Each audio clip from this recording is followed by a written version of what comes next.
Shaking meditation of the week.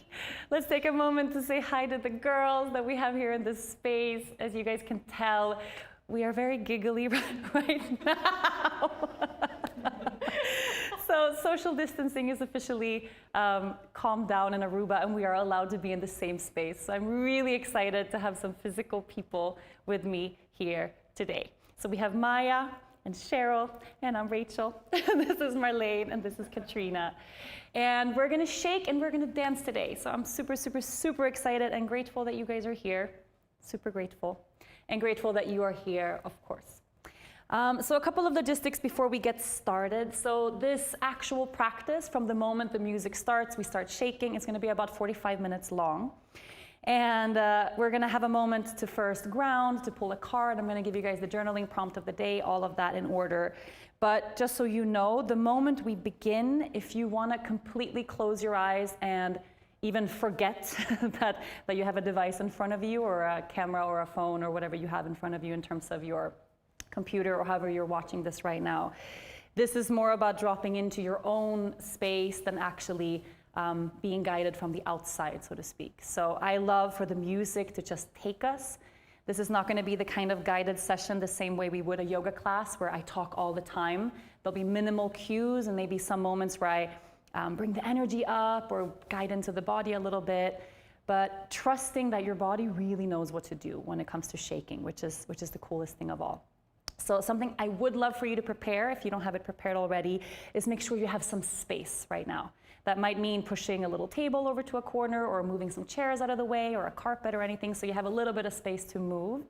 When we shake, we keep our feet in one place, so you're not going to move around too much. But when the dance begins, if you have some freedom to extend your arms and move around in the space you're in, that's going to feel really good for you. So yeah. Hi. Let's take a moment just to check in where we are at in terms of the stars in the sky right now.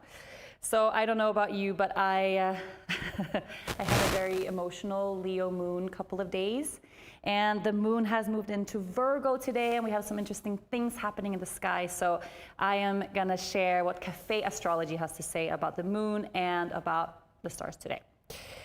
So the moon is now in Virgo. When the moon is in Virgo, we instinctually gravitate towards practical activities under the influence of a Virgo moon.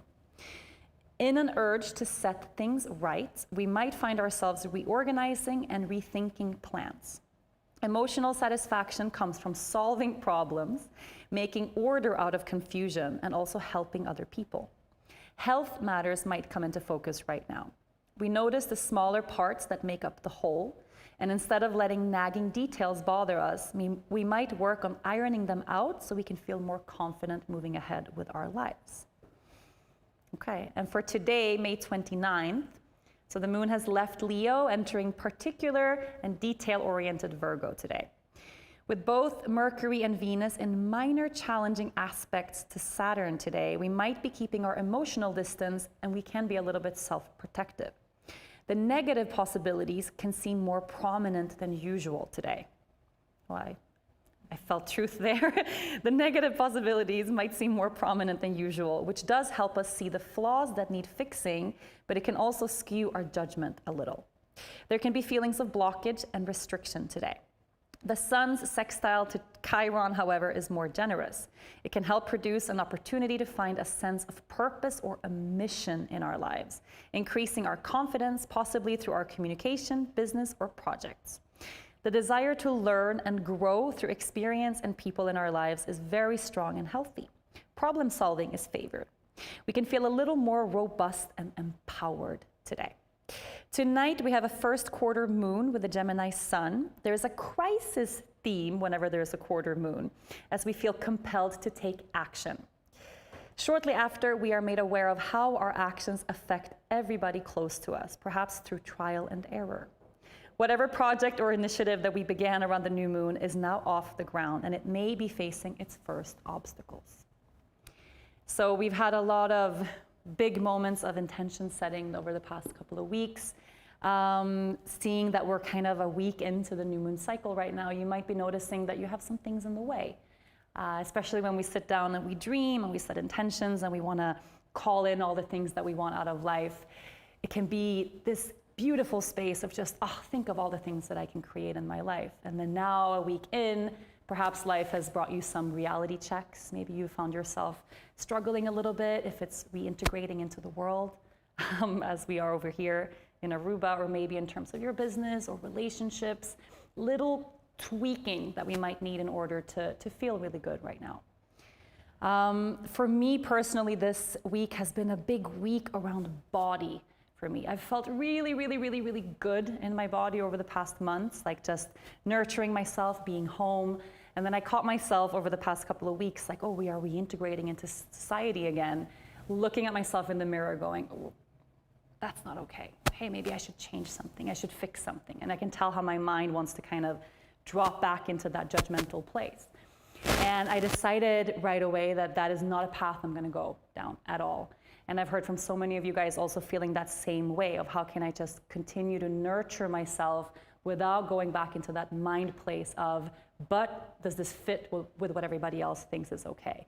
But, should I weigh a little less? But am I okay to show up the way I am?